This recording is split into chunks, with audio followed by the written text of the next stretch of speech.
Well, it's official. Jochein Zeitz is out. And now, starting October 1st of this year, the new CEO is taking over. We're going to talk about who he is, but more importantly, where he comes from, and maybe some of the fresh new ideas that he can bring to the motor company to get them back on the right track. Now, I'm going to tell you everything I know about the new CEO and some of those ideas, maybe even some of the cons that come along with a new CEO or this new CEO. And of course, I want to hear from y'all, man. What do you think the number one thing, or maybe a list of things that Harley Davidson needs from this new CEO, the new vision to bring the motor company back to its glory? Let me know what you think down below. Let's go ahead and jump right in. So the new CEO coming in is Artie Starrs. Now, he has worked for places like Pizza Hut, right? So he ran like 110 different stores. He was the CFO there for a while, but more importantly, I think for Harley Davidson is where he comes from most recently, which is Topgolf. So he started there in 2021 and he took their revenue from like 1.1 billion up to 1.8 billion. And interesting for them is he expanded into markets in Europe and into Asia. Now, this is interesting for a couple of different reasons, because Harley Davidson has been trying to break into the European and Asian markets now for a long time, and they've done it with some success, but not nearly as much as what they've wanted. So if we compare and contrast Topgolf to Harley Davidson, there are some clear things that I think he brings to the table here that can be beneficial, but there's also some clear challenges. So in Topgolf, it's an experience, right? You come, you play golf, anybody can do it. And that's, I think, been one of the greatest things for Topgolf is it's not like it's for just professional golfers, right? Anybody can come out there, swing a club. They've found a way to make it fun. And of course, they upsell with food and drinks and all that. I don't think their food is that great at all, to be totally honest with you, but it's more about the entire experience. And you're selling a motorcycle, right? A brand steeped in very much in history. There's obvious differences there, okay? When you build a Topgolf, you pretty much know what to expect. It's going to be expensive, but it's just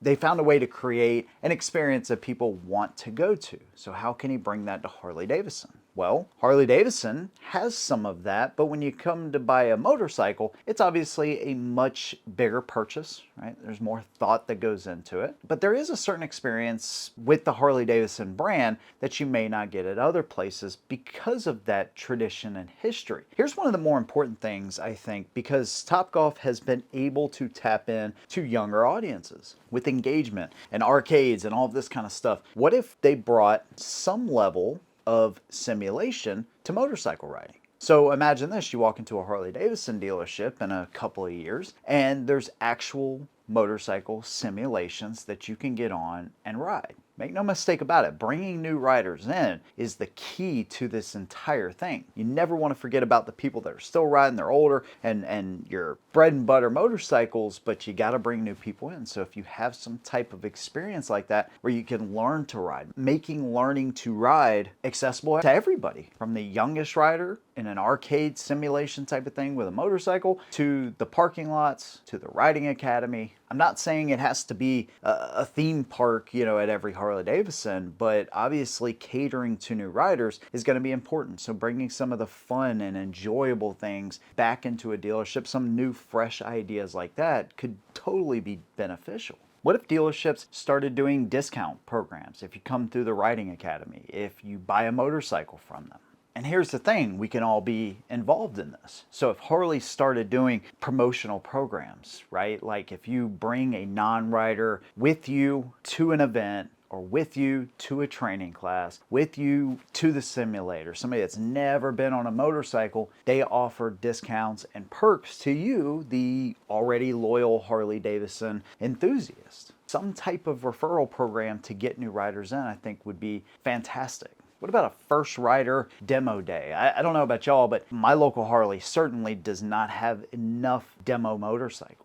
So if you bring in some of these new, less expensive, attractive type options, even some of the X440s that they already have, whatever, Harley Davidsons, and you get people on them for first-time rider events, you take some of the intimidation that some people perceive is there with Harley Davidson, even though once you get in, you kind of realize, man, these people are amazing. Still, people that ride motorcycles or people that don't ride motorcycles have a little bit different perception until they get there. So if you hold these more kind of non-intimidating type of events and provide benefits to people that are already riders. This could be another great way. Think about, again, Topgolf. People go there with their friends. They have a reason to go. Again, it's a little bit different experience, but it's the same concept, just getting people to the dealership to experience motorcycles in some way. What about high school events and even colleges? Giving free riding academy training courses to people under 25.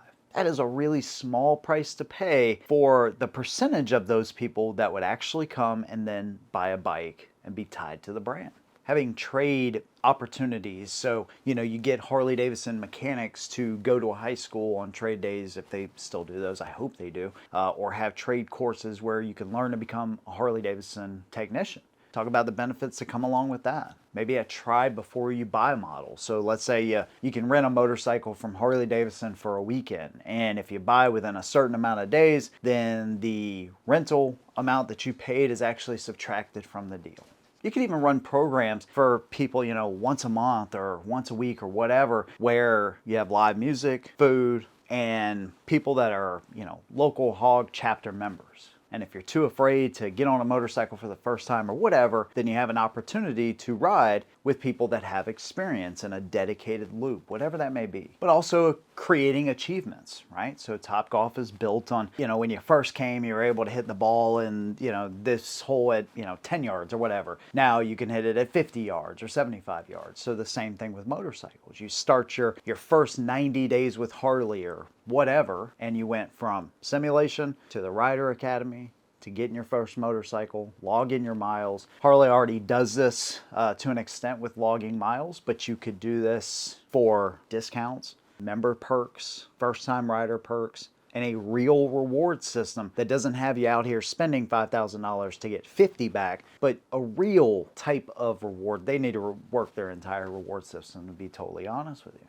Each time you come to an event, you get to log that event. And every time you do something Harley Davidson related, no matter if it's from your first motorcycle to your first event, whatever, you get to log these points and you get benefits because of it. So it doesn't have to just be buy once and then you never go back to the dealership unless you need service, but you're creating an atmosphere where people want to go there a lot more often.